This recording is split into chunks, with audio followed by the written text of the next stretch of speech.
अज़मा साहिबा, एक बुनियादी सवाल जो आ रहा है, अब तो मुझे ये डाउट होना शुरू हो गया और मुझे मेरी मदद फरमाइएगा कि मुझे तो अब ये भी नहीं लगता कि 8 अक्टूबर को भी इलेक्शन होंगे पाकिस्तान में। देखिए, वो तो जाहिर है पल का किसी को पता नहीं, वो तो कोई भी नहीं किसी को कर सकता, लेकिन यकीनन अच्छे की उम्मीद रखनी चाहिए। और 8 अक्टूबर को मैं समझा आप मुझे सपोर्ट करेंगी, आप मुझे कहेंगी मंसूर अपने दिमाग से ऐसे शक व शुबात निकाल दो, ये जमहूरी मुल्क है, 8 अक्टूबर अगर इलेक्शन कमीशन ने कहा है तो होंगे 8 अक्टूबर को इलेक्शन। नवाज शरीफ साहब वापस भी आएंगे और तुम देखना कि शेर की कामयाबी होगी। आपने तो मुझे कुछ और ही सुना दिया। बिल्कुल ऐसे ही है। नहीं, मैंने बिल्कुल ऐसे नहीं, मैंने यही सुनाया है। आपने जरा अपने अंदाज में सुनाया, मैंने अपने अंदाज में सुनाया और मैंने ये कहा है कि अच्छे की उम्मीद रखनी चाहिए। इंशाल्लाह यकीनन अनाउंस किया है तो इलेक्शन होगा, मियां साहब भी वापस आएंगे और शेर ही जीतेगा। चले, अब मैंने आपके लफ्जों में वो कर दिया। अब जरा मुझे एक बहुत सीरियस बात करनी है, जो बार बार जिसके ऊपर आप मुझसे भी सवाल कर रहे हैं, फारिस साहब से भी आपने सवाल किया कि जी हम नहीं बिल्कुल मजाक, मैंने ले लिया आपके मजाक की, मुझे समझ में आ गया।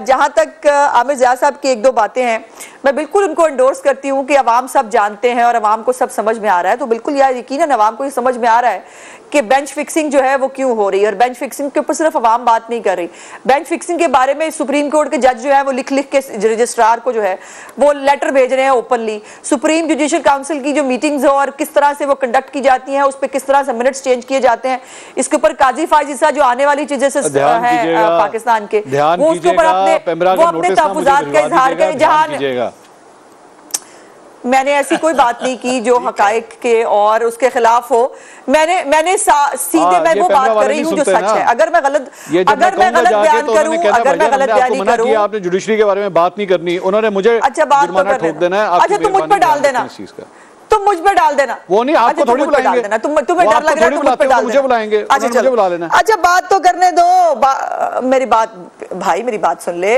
मैंने वो कहा जो पाकिस्तान की तारीख का एक हिस्सा है, बहुत पुरानी तारीख पे तो मैं जा ही नहीं थी, मैं भुट्टो साहब की तारीख पर नहीं जाती, मैं किस तरह असम्बलियां जो है उनको LFO के तहत जो है वो एंडोर्समेंट दी जाती थी, किस तरह आर्मी चीफ्स को जो वो मांगते नहीं थे वो भी दे दिया जाता था, रेफरेंडम सब जायज, मैं उस पर बात ही नहीं करती। मैं इस स्पेसिफिक केस की बात करती हूँ जो आप कह रहे हैं कि हम बार बार पीछे जा रहे हैं। हम इसलिए पीछे जा रहे हैं कि क्वेश्चन क्या है कि पंजाब असेंबली का इलेक्शन होना चाहिए। पंजाब असेंबली का इलेक्शन क्यों होना चाहिए? क्योंकि पंजाब असेंबली तोड़ दी गई थी। पंजाब असेंबली क्यों तोड़ दी गई थी? क्योंकि एक ही चीज की दो मुख्तलिफ इंटरप्रिटेशन दी सुप्रीम कोर्ट के एक फैसले ने।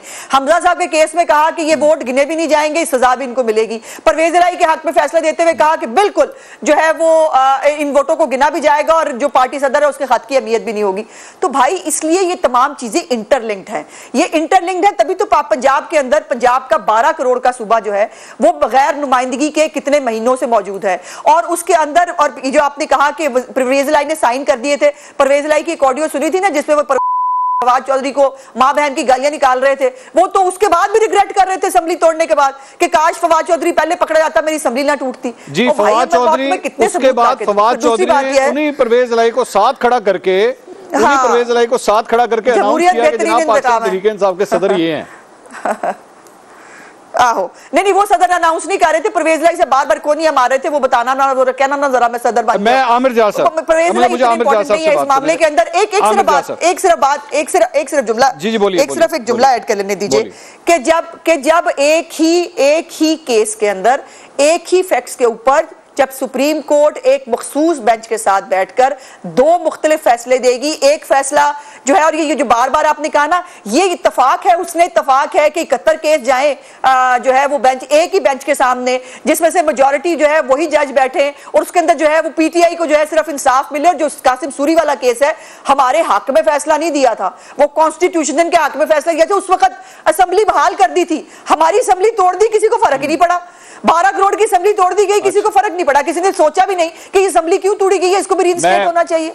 अच्छा मैं पैमरा वालों, ये जो कुछ भी अज़मा बुखारी साहिबा ने अभी कहा है ना, ताड़ी मेहरबानी नोटिस इनको भेजना है, आपने मुझे नहीं भेजना है। जो कुछ है ना ये इनका कसूर है, मेरे पे ना आइए, मैं पहले हाँ, ठीक है, मैं क्लियर मुझे भेज, हाँ मैंने कुछ गलत कहा तो मैं बिल्कुल जवाब दूं, रिकॉर्ड करवाना चाहता हूं। मैं भागती नहीं हूं अपनी बातों से, जो कहती हूं आई मीन इट, और अगर मैंने कुछ गलत कहा है, अगर हकायक के खिलाफ कहा है तो मैं जवाब दूं, और अगर सच का है तो फिर अज़मा साहिबा, आज सुबह सुबह ये खबर आई कि हुकूमत के जो अटॉर्नी जनरल हैं उन्होंने भी अपने ओहदे से इस्तीफा दे दिया। और जारी बात है, बाज़गत यही है कि ये जो भी फैसला हो रहा है अटॉर्नी जनरल जो हैं वो इससे ज्यादा मुतमईन नहीं थे, क्योंकि सुप्रीम कोर्ट अपना ऑलरेडी एक फैसला दे चुकी है। ये आपकी हुकूमत का तीसरा बड़ा इस्तीफा है। पहले वजीर खजाना ने इस्तीफा दिया, मिफ्ता इस्माइल साहब ने, उसके बाद चेयरमैन नैब ने इस्तीफा दिया, अब अटॉर्नी जनरल भी इस्तीफा दे चुके हैं। गलती पे गलती होती जा रही है और एक और बहुत बड़ी गलती करने जा रही है क्या नून लीग? बहुत शुक्रिया मंसूर साहब। देखिए, पहली तो बात यह है कि मेरे तो सुनने में ये आया है कि उनसे इस्तीफ़ा लिया गया है और जाहिर है ये कानूनी मामलात को जो है वो सुप्रीम कोर्ट में टेकअप करने के लिए अटॉर्नी जनरल एक बहुत अहम किरदार अदा करते हैं। और मेरी तो इतलात के मुताबिक 2-1 जगहों पर पहले भी अटॉर्नी जनरल साहब को कुछ और कहा गया था, हुकूमत की इंस्ट्रक्शंस कुछ और थी, लेकिन वो इंस्ट्रक्शंस जो है उन्होंने फॉलो नहीं की और वो जाकर कोर्ट के अंदर उन्होंने वो केस उस तरह से प्रेजेंट नहीं किया जिस तरह से उनको कहा गया था। सो ये और ये कोई इतनी बड़ी बात नहीं है। मैं समझती हूँ कि इस पर इतना टाइम ज़ाया करने की बजाय जो सवालात आपने उठाए हैं उसके ऊपर मैं थोड़ी सी गुजारिशात पेश करूँ। पहली तो मेरी गुजारिश आपसे ये है कि आइन की सिर्फ एक शिक जो है वो आपने उसके ऊपर एम्फसाइज़ किया, जो 90 डेज़ की कंडीशन है, जो बिल्कुल दुरुस्त है। लेकिन उसके साथ साथ ये आइन जो लिखा गया है इसके अंदर सिर्फ एक शिक नहीं है, इस आइन के अंदर मुख्तलिफ शिकें हैं और एक पूरा एक स्कीम ऑफ कॉन्स्टिट्यूशन है जिसके अंदर ख़ास तौर पे अगर सिर्फ इलेक्शंस के हवाले से देखा जाए, इलेक्शंस कैसे होंगे, इलेक्शंस कौन करवाएगा, इलेक्शंस के इंतज़ामी मामलात कैसे होते हैं, उसको जो है कौन कौन से इदारे उसके अंदर हेल्प करते हैं और वो पूरा एक नेटवर्क बनाया जाता है। अब ये भी हमारा आईने पाकिस्तान ही कहता है कि एक असम्बली की मुद्दत जो है वो 5 साल होगी और ये पहले से प्रेसिडेंट्स मौजूद हैं। ज़फ़रुल्लाह जमाली साहब की असम्बली जो है बलोचिस्तान के अंदर वो तोड़ी गई थी सीएम की तरफ से, सो उसको भी हाई कोर्ट ने जो है वो रीइंस्टेट कर दिया, ये कह के कि एब्सोल्यूट इख्तियार एक सीएम के पास जो है वो नहीं हो सकता। उसके बाद मंजूर भट्टू साहब ने भी एक ऐसी कोशिश की थी, उसको भी रीइंस्टेट असम्बली को कर दिया गया था, ये कहकर कि इस जो इख्तियार है इसके ऊपर चेक एंड बैलेंस होना चाहिए। और अब ये जो केस है पंजाब के जो हालात हैं, ये एक इम्पॉर्टेंट केस से शुरू हुए ये सब चीज़ें। जब हमजा शहबाज शरीफ साहब का जो इलेक्शन है उसके अंदर एक 63A की एक ऐसी डेफिनेशन आई जिसके अंदर खुद जो जज साहब उस बेंच में मौजूद थे उन्होंने कहा कि ये रीराइटिंग ऑफ द कॉन्स्टिट्यूशन है। वहां से एक सर्कस शुरू हुई पंजाब के अंदर 1-1.5 साल से, जिसके अंदर पंजाब में कभी हालात नॉर्मल हो नहीं सके। मुझे सिर्फ इस पॉइंट पे 1 मिनट सवाल करने दीजिए, इस पॉइंट पे सवाल करने दीजिए। तो फिर क्या मैं ये कहूं, अगर जिस तरह पाकिस्तान तहरीक इंसाफ ये कह रही है कि अगर अब इलेक्शन मुलतवी हो गए हैं तो फिर इसका मतलब है कि पंजाब असेंबली दोबारा बहाल हो चुकी है, परवेज इलाही साहब दोबारा वजीर आला बन चुके हैं? जी नहीं, ऐसा नहीं है। ये मैंने कहा कि ये इख्तियार अदालत के पास है और ये इख्तियार के ऊपर अदालत में बात हुई।